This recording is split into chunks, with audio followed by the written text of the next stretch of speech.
90.8 radio वर्षा पे सुन रहे हैं आप पल्लव को कहानी डर की।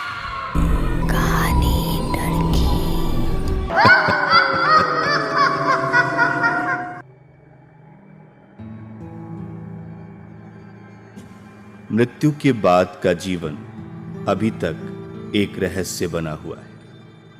एक ऐसा रहस्य जिस पर विज्ञान ने भी कोई रोशनी डालने की जरूरत नहीं समझी। क्या होता है मृत्यु के बाद हमारे स्पार्क शरीर का, जो मिट्टी में तो मिल जाता है परंतु आत्मा के स्वरूप में वो हवा में यूं ही विलीन होती है। आत्मा का अस्तित्व जरूर होता है, नहीं तो मुक्ति नाम की उत्पत्ति नहीं होती। आज की कहानी रहस्य, रोमांच के साथ खौफ से भी भरी है। इस कहानी के दो मुख्य किरदार हैं। एक मनीष, जिसे बचपन से ही एक अजीब सी बीमारी थी, जो बाद में जाकर उसका पेशा भी बन गया। मनीष आश्चर्यजनक रूप से कुछ ऐसे लोगों को देखता था जिनकी उपस्थिति का एहसास अगल बगल खड़े लोग नहीं कर पाते थे। मनीष सिर्फ और सिर्फ दिखाई देने वाले उन शक्तियों से बात भी करता था।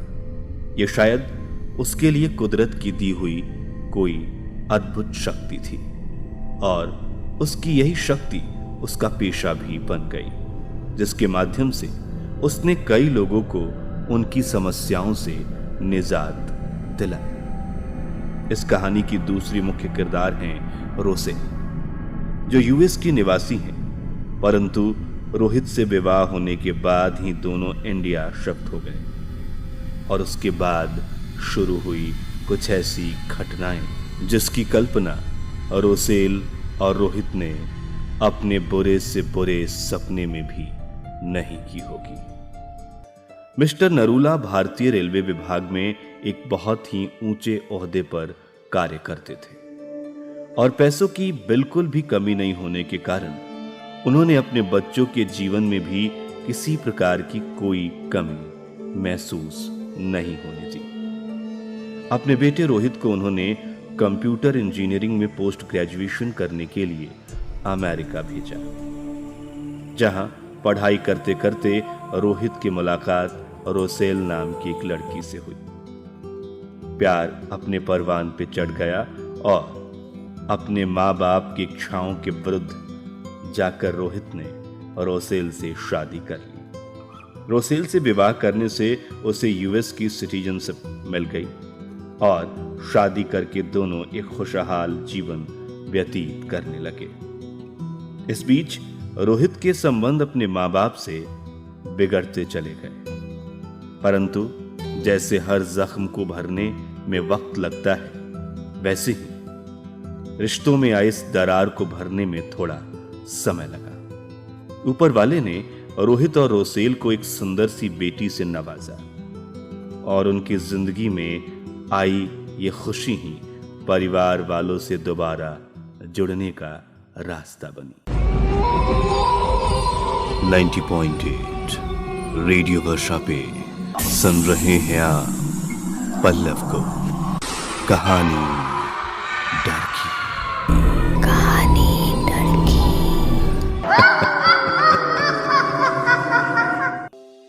रोहित के पिताजी को जैसे ही उनके दादा बनने की खुशखबरी मिली, वो फूले नहीं समाए और सारे शिकवे गिले भुलाकर अपनी पोती को देखने के लिए अमेरिका पहुंच गए।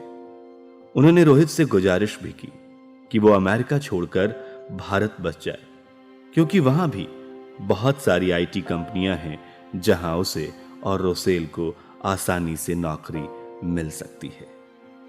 अपने पिता की कही गई बातों पर अमल करते करते रोहित को 2 साल लग गए, परंतु देर आए दुरुस्त आए। इस बीच उनकी बेटी भी बड़ी हो गई, जिसका नाम उन्होंने अनीता रखा था।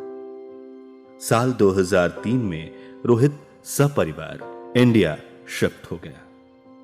उधर उसके पिताजी ने उसके रहने वास्ते एक अलग सा बंगला खरीद कर रखा था। रोहित और रोसेल को यह बंगला बहुत पसंद आया, क्योंकि उसकी खूबसूरती को चार चांद लगा रही थी। इसका समंदर के पास अवस्थित हो और इसी घर से शुरू हुआ कुछ ऐसी अजीबो गरीब घटनाओं का सिलसिला जिससे रोहित आज भी उबरने की कोशिश कर रहा है, क्योंकि उसने अपनी पत्नी रोसेल को मौत के मुंह में खुद को जानबूझकर धकेलते हुए देखा था। रात करीब 1 बजे रोहित की आंख खुली तो उसने पाया कि उसकी पत्नी रोसेल वहां मौजूद नहीं है। वो उसे खोजता खोजता छत पर जा पहुंचा और यह देखकर उसकी आंखें फटी की फटी रह गईं कि रोसेल छत के किनारे पर खड़ी थी। अगर वह एक कदम भी आगे बढ़ती तो सीधा मौत के मुंह में चली जाती। रोहित धीरे धीरे दबे पांव उसके पीछे पहुंचा और पीछे पहुंचकर एक ही झटके में उसे अपनी ओर खींच लिया। रोसेल अजीब सी निगाह से रोहित की तरफ देख रही थी, मानो जैसे उसकी आंखों में कई सवाल थे। उसे कोई मालूमात ही नहीं थी कि वो रात के इस पहर छत पर अकेली कैसे पहुंची। रोसेल को लग रहा था कि शायद वो कोई सपना देख रही थी, परंतु जो कुछ भी वहां हुआ वो कोई तिलिस्म नहीं, सच था। रोहित को लगा शायद रोसेल नींद में चलते चलते यहां पहुंच गई होगी, लेकिन रोसेल को तो नींद में चलने की बीमारी ही नहीं थी। रोसेल को कुछ भी याद नहीं था वो वहां कैसे पहुंची। थोड़े दिन बाद रोहित और रोसेल दोनों इस घटना के बारे में भूल चुके थे और एक बार फिर से उनकी जिंदगी सामान्य होने लगी थी। तभी अचानक एक ऐसी घटना घटी जिससे रोहित अंदर तक सहम गया और पढ़ा लिखा होने के बावजूद भी जीवन के उस पार के जीवन की बातों पर भरोसा करने लगा। 90.8 रेडियो वर्षा पे सुन रहे हैं आप पल्लव को कहानी डर की।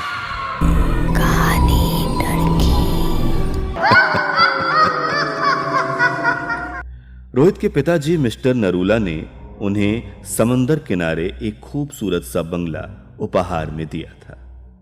एक दिन रात अचानक रोसेल अपने कमरे से गायब थी और खोजने पर वो छत के किनारे मिली। रोसेल को खुद पता नहीं था कि वो वहां कैसे पहुंची और ना ही रोसेल को नींद में चलने की बीमारी थी। यह घटना आई गई हो गई। इस घटना के बाद एक और घटना घटी जो अविश्वसनीय थी रोहित के लिए। उस दिन रोहित को घर आने में थोड़ी देर हो गई। करीबन 1 बजे वो घर पहुंचा तो घर का दरवाजा खुला हुआ पड़ा था। रोसेल इस तरह की गलती कभी नहीं कर सकती, इसका रोहित को यकीन था। इसलिए रात के इस वक्त घर का दरवाजा खुला होने से उसकी चिंता और बढ़ गई। घर के अंदर घुसते ही उसने अपनी पत्नी को आवाज लगाई, परंतु 4-5 बार आवाज लगाने के बाद भी, बेडरूम की जांच के बाद भी रोसेल का कोई अता पता नहीं था। इसी बीच एक अजीब से सन्नाटे को चीरती हुई अपनी बेटी अनीता की रोने की आवाज रोहित ने सुनी। यह आवाज अनीता के कमरे से आ रही थी। रोहित बेतहाशा कमरे की ओर भागा। जब वो कमरे में पहुंचा तो भय से उसके पांव थर्राने लगे। अनीता अपने कमरे में एक किनारे बैठी थी और रोसेल अपने चेहरे पे एक अजीब सी मुस्कान और आंखों में क्रोध लिए अनीता को घूरे जा रही थी। पहली बार रोहित ने अपनी पत्नी रोसेल पर हाथ उठाया और अचानक ही सब कुछ सामान्य हो गया। रोसेल को कोई होशो हवास नहीं था। कुछ देर पहले वो अपने ही बच्चे के साथ क्या कर रही थी इसका अंदाजा उसे नहीं था, पर अनीता को सब कुछ याद था। यह हादसा उसी के साथ हुआ था।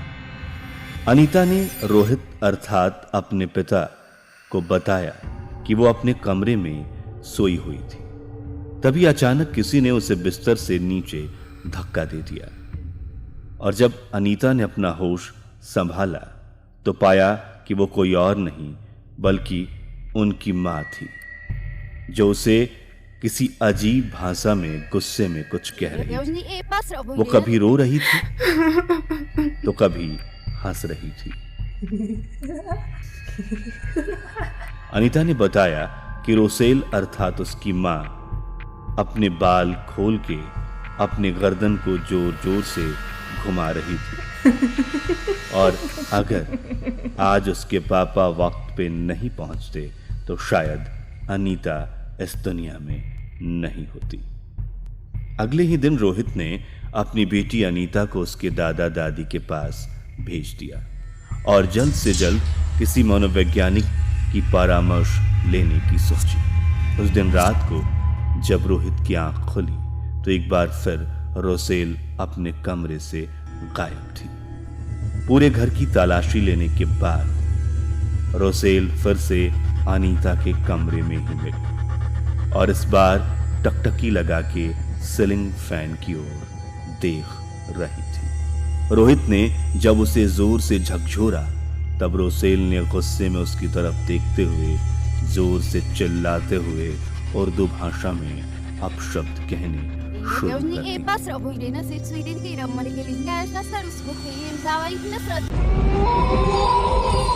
90.8 रेडियो वर्षा पे सुन रहे हैं आप पल्लव को कहानी डर की।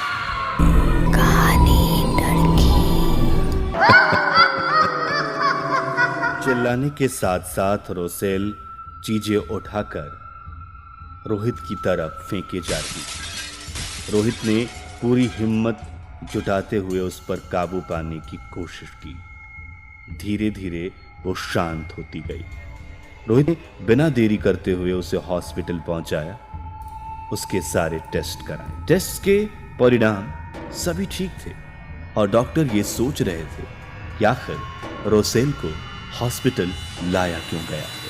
उसकी तबीयत बिल्कुल ठीक थी। रोहित से रोसेल की यह हालत देखी नहीं जा रही थी। अंततः उसने अपने पिता मिस्टर नरूला को सारी घटना विस्तार में बताई। तब जाकर इस कहानी के दूसरे मुख्य किरदार मनीष का नाम प्रकाश में आया। मनीष को बचपन से ही मृत लोगों को देखने, उनसे बात करने की अद्भुत शक्ति प्राप्त थी। उसने रोहित के घर में पहुंचते ही अपने हाव भाव बदल दिए। उसे स्पष्ट रूप से यह एहसास हो गया था कि उसके घर में कोई मौजूद है। रोहित की बेटी अनीता के कमरे से एक जोरदार आवाज आई, जहां रोहित की बीबी रोसेल आराम कर रही थी। वो दोनों दौड़कर उस कमरे में गए तो देखा कि बिस्तर पे पड़ा चादर इस वक्त रोसेल के गले के चारों तरफ लिपटी हुई थी। चादर का दूसरा कोना पंखे से लिपटा था। रोसेल ने आत्महत्या करने की कोशिश की थी, परंतु उसकी ये कोशिश रोहित और मनीष के कमरे में ऐन वक्त पे पहुंचने से विफल हो गई थी। इस अंतराल में रोसेल उन्हें अजीब सी आवाज में कुछ अपशब्द कहे जा रही थी। मनीष ने रोसेल का हाथ अपने हाथ में लिया और मंत्रों का उच्चारण करने लगा। शुरुआत में रोसेल धीरे धीरे शांत हो गई, परंतु उसके कुछ देर बाद ही मनीष के शरीर से पसीने छूटने लगे। उसके गले से मंत्रों का उच्चारण एकाएक रुकने लगा। रोहित ने समझदारी दिखाई और मनीष को खींचते हुए बाहर ले गया। करीबन 1 घंटे बाद जब मनीष को होश आया तो उसने बताया कि किसी भी तरह रोसेल को इस कमरे से बाहर निकालना होगा। मनीष और रोहित एक बार फिर उस कमरे में गए और एक बार फिर शुरू हुई जद्दोजहद। सबकी आंखों के सामने दिमागी तौर पर तैयार होकर मनीष ने कोशिश शुरू की, क्योंकि उसे पता था कि वो जिंदगी और मौत के बीच की लड़ाई लड़ रहा है।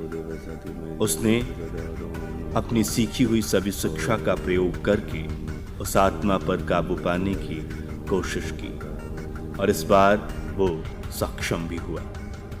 दोनों ने मिलकर जबरदस्ती रोसेल को उस घर से बाहर निकाला और आश्चर्यजनक रूप से घर से बाहर निकलने के तुरंत बाद ही रोसेल की तबीयत में पूर्ण रूप से सुधार हो गया। आश्चर्य की बात तो ये थी जो मनीष ने बताई। उसने कहा कि उस घर के उस कमरे में इस घर के पुराने मालिक की बीवी ने अपने पति की बेवफाई से तंग आकर उसी पंखे से लटक कर अपनी जान देकर आत्महत्या कर ली और अपने पति की बेवफाई के कारण ही उस कमरे में वो किसी भी महिला को देख नहीं सकती थी। आज रोसेल सही सलामत है, पर वो घर आज भी वीराना पड़ा हुआ है। ये थी कहानी डर की। फिर मुलाकात होगी अगले शनिवार। नमस्कार। 90.8 रेडियो वर्षा पे सुन रहे हैं आप पल्लव को कहानी